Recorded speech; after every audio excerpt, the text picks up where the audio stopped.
Okay student, welcome to my channel. आज के इस वीडियो में हम बात करते हैं स्टेट ऑफ मैटर और लिक्विड और गैसेस की। ये जो बेसिकली चैप्टर है क्लास 11th का है, फिजिकल केमिस्ट्री का एक चैप्टर है जिसकी हम यहाँ पर बात कर रहे हैं। तो चलिए स्टार्ट करते हैं। अगर हम बात करें स्टेट ऑफ मैटर की, तो ये जो हमारा यूनिवर्स होता है बेटा, universe is composed of two component। हमारा जो यूनिवर्स होता है बेटा, ये दो कंपोनेंट से बना होता है। फर्स्ट अगर हम बात करें तो ये होता है मैटर, और सेकंड हमारे पास होता है एनर्जी। तो ये दो हमारे पास कंपोनेंट्स होते हैं जिससे हमारा यूनिवर्स बना होता है। कौन कौन से होते हैं? फर्स्ट हमारे पास होता है मैटर, सेकंड हमारे पास होता है एनर्जी। फिर बात आती है कि सब्सटेंस या कहें कि मैटर क्या होता है, तो हम यहां पर देखते हैं एनी सब्सटेंस, कोई भी हमारे पास सब्सटेंस जो होता है, एनी सब्सटेंस, जिसको हम क्या बोल सकते हैं? मैटर बोलते हैं। और ये जो मैटर होता है ये जनरली क्या करता है? स्पेस को ऑक्यूपाइज करने का काम करता है। ऑक्यूपाइज स्पेस, ये स्पेस को ऑक्यूपाई करता है। इसके अलावा इसका कुछ वेट होता है जिसको हम क्या बोलते हैं? मैटर के नाम से आइडेंटिफाई करते हैं। तो ऐसा सब्सटेंस या कोई भी सब्सटेंस जिसको हम मैटर बोलते हैं, वो स्पेस को ऑक्यूपाई करता है और उसका कुछ वेट अपने को देखने को मिलता है, जिसको हम यहाँ पर मैटर या कहें कि इस सब्सटेंस के अंदर इंक्लूड करने का काम करते हैं। इसके बाद हमारे पास आता है कि ये जो मैटर होता है, इस मैटर को हम दो कैटेगरी में क्लासिफाई करते हैं। फर्स्ट हमारे पास होता है फिजिकल स्टेट या कहें कि फिजिकल प्रॉपर्टीज। चलिए हम फिजिकल स्टेट की जगह पर फिजिकल प्रॉपर्टीज लिख देते हैं। सेकंड हमारे पास होता है केमिकल प्रॉपर्टीज। सो देखिए बेटा, अगर हम बात करें मैटर की, सो मैटर को हम टू कैटेगरी में क्लासिफाई करने का काम करते हैं। फर्स्ट हमारे पास होता है फिजिकल प्रॉपर्टीज, सेकंड हमारे पास होता है केमिकल प्रॉपर्टीज। फिजिकल प्रॉपर्टीज को हम थ्री कैटेगरीज में यहां पर देख रहे हैं। फर्स्ट हमारे पास आता है सॉलिड, सेकंड हमारे पास आता है लिक्विड, और थर्ड हमारे पास आता है गैस। देखिए, और भी इसकी फिजिकल प्रॉपर्टीज होती है मैटर की, या कहीं की फिजिकल स्टेट आपको देखने को मिलती है, जैसे कि प्लाज्मा स्टेट और बोस-आइंस्टीन कंडेंस इक्वेशन भी आप स्टेट भी आप देखने का काम करते हो। तो हम यहाँ पर केवल सॉलिड और लिक्विड की ही बात कर रहे हैं, अदर जो स्टेट है उसकी बात यहाँ पर नहीं कर रहे हैं। इसके लिए हम ऑलरेडी वीडियो बना चुके हैं, आप चाहो तो उस वीडियो को देख सकते हैं। फिर आगे बढ़ते हैं कि सॉलिड क्या होता है। तो सॉलिड एक ऐसा सब्सटेंस होता है बेटा हमारे पास। सब्सटेंस की हम बात कर रहे हैं, सॉलिड सब्सटेंस क्या है? तो देखिए, सबसे पहली बात आती है कि हमारे पास जो सॉलिड है, या हम उसी को सॉलिड कहेंगे जिसका मेल्टिंग पॉइंट जो होता है, मेल्टिंग पॉइंट, इसका जो मेल्टिंग पॉइंट होता है सॉलिड का, melting point above room temperature, अगर रूम टेम्परेचर से ज्यादा होगा, उसी को हम क्या बोलेंगे? सॉलिड सब्सटेंस कहेंगे। कि ऐसा सब्सटेंस जिसका मेल्टिंग पॉइंट अबव होता है रूम टेम्परेचर, जिसको हम सॉलिड सब्सटेंस की कैटेगरी में रखते हैं। फिर हमारे पास आता है लिक्विड। लिक्विड की अगर हम बात करें तो यहां पर आपको बॉइलिंग पॉइंट जो होता है बेटा, बॉइलिंग पॉइंट, तो बॉइलिंग पॉइंट जो होता है बेटा, ये इसका हायर होता है। क्या होता है? हायर। एंड लोअर मेल्टिंग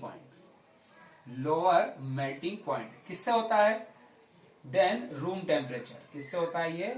तो देन रूम टेम्परेचर। तो हमारा जो रूम टेम्परेचर होता है, वहां पर अगर हम बात करें एट एटमॉस्फेरिक प्रेशर पर, तो एटमॉस्फेरिक प्रेशर पर जब हम बात करते हैं, तो हमारे पास जो बॉइलिंग पॉइंट होता है वो हायर होता है, और लो होता है मेल्टिंग पॉइंट, जिसको हम बोलते हैं लिक्विड। तो समझने वाली बात यह है कि हमारे पास सॉलिड क्या होता है जिसका मेल्टिंग पॉइंट अबव होता है रूम टेम्परेचर से, और लिक्विड जो होता है इसका बॉइलिंग पॉइंट ज्यादा होता है या हायर होता है, और इसका जो मेल्टिंग पॉइंट होता है वो लोअर होता है। और ये सब आपको देखने को मिलेगा रूम टेम्परेचर पर और एटमॉस्फेरिक प्रेशर पे। फिर बात आती है हमारे पास गैस। अगर हम गैस की बात करें तो गैस क्या होता है? तो गैस हमारे पास एक ऐसा सब्सटेंस होता है जिसका boiling point of substance is lower than room temperature. क्या होगा मैंने, रूम टेम्परेचर। तो देखो अगर हम यहां पर देखें गैसेस सब्सटेंस की बात करें तो बॉइलिंग पॉइंट जो होता है सब्सटेंस का वो लोअर होता है हमारे रूम टेम्परेचर से, और अगर इसका बॉइलिंग पॉइंट लोअर होता है रूम टेम्परेचर से तो इसको बोला जाता है गैस सब्सटेंस। सो यहाँ पर हमारे पास फिजिकल प्रॉपर्टीज के बेसिस पर अगर हम मैटर की बात करें तो 3 कैटेगरीज आपको देखने को मिल रही है। फर्स्ट हमारे पास होता है सॉलिड सब्सटेंस, सेकेंड हमारे पास होता है लिक्विड, और थर्ड हमारे पास होता है गैस। सॉलिड सब्सटेंस किसे कहा जाता है, जिसका मेल्टिंग पॉइंट जो होता है वो एबो होता है रूम टेम्परेचर से, जिसको सॉलिड कहा जाता है। फिर हमारे पास आता है लिक्विड। लिक्विड की अगर हम बात करें इसका बॉइलिंग पॉइंट जो होता है वो हायर होता है और लोअर होता है इसका melting point than room temperature और एटमॉस्फेरिक प्रेशर पर। और थर्ड हमारे पास आता है बॉइलिंग गैस। गैस की अगर हम बात करें तो कि ऐसा सब्सटेंस होता है जिसका बॉइलिंग पॉइंट लोअर होता है रूम टेम्परेचर से। तो बॉइलिंग पॉइंट यदि लोअर होगा हमारा रूम टेम्परेचर से तो ऐसे सब्सटेंस को बोला जाता है गैसेस सब्सटेंस। तो हमारे पास मैटर की हम बात करें, फिजिकल प्रॉपर्टीज को देखते हैं, तो फिजिकल प्रॉपर्टीज के बेसिस पर सॉलिड, लिक्विड और हम गैस की बात करते हैं। इसकी और 2 स्टेट है, जैसे हमने कहा कि प्लाज्मा स्टेट और बोस-आइंस्टीन कंडेंस स्टेट। हम उसकी बात यहाँ पर नहीं कर रहे हैं, उसके लिए हम अलग से वीडियो बना चुके हैं, तो आप उसको देख सकते हैं। फिर थोड़ा सा आगे बात बढ़ते हैं हम, और हमारे पास आता है 3 states of matter. 3 states of matter. ये 3 स्टेट्स ऑफ मैटर क्या है, जैसे कि मैंने आपको बताया कि सॉलिड, लिक्विड, गैस, ये तीनों को ही एक दूसरे में हम कन्वर्ट कर सकते हैं, या कहें कि इक्विलिब्रियम फिनोमिना हमें देखने को मिलता है। कैसे देखने को मिलेगा, तो देखिए आप, ये रहा मान लीजिए मेरे पास कोई सॉलिड।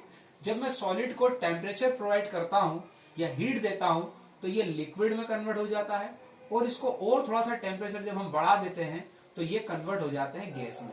लेकिन इसी गैस को जब मैं कंडेंस करता हूं तो ये लिक्विड में कन्वर्ट होता है, और लिक्विड को जब कंडेंस करते हैं तो ये सॉलिड में कन्वर्ट होता है।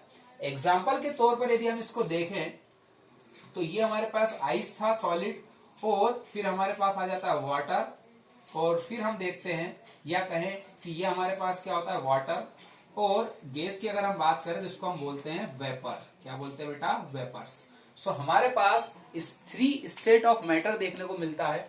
3 स्टेट ऑफ मैटर की हम बात करें तो सॉलिड को हम लिक्विड में कन्वर्ट कर सकते हैं और लिक्विड को हम गैस में कन्वर्ट कर सकते हैं जब इनको हम टेम्परेचर बढ़ाते हैं। लेकिन जब हम टेम्परेचर को कम करते हैं तो गैस को हम लिक्विड में कन्वर्ट कर सकते हैं और लिक्विड को हम सॉलिड में कन्वर्ट कर सकते हैं। एग्जाम्पल के बेसिस पर यदि हम इसको देखते हैं तो सॉलिड एक आइस का एग्जाम्पल है, और आइस को जब हम थोड़ा सा टेम्परेचर देते हैं तो वो वाटर में कन्वर्ट हो जाता है। वाटर को और टेम्परेचर जब मिलता है तो वेपर्स में कन्वर्ट हो जाता है। एक रिवर्सिबल फिनोमिना आपको देखने को मिलता है, जिसकी वजह से हम यहाँ पर सॉलिड को लिक्विड, लिक्विड को गैस और गैस को लिक्विड और लिक्विड को सॉलिड में कन्वर्ट करते हैं। तो ये बेसिक सा हमारा क्राइटेरिया है स्टेट्स ऑफ मैटर को समझने का। तो इतना आप पहले समझ लीजिए और इसका स्क्रीनशॉट ले लीजिए, फिर हम आपको आगे इसके बारे में और बताते हैं कि स्टेट्स ऑफ मैटर क्या है और कौन कौन से रूल्स फॉलो होते हैं। जल्दी से स्क्रीनशॉट ले लीजिए।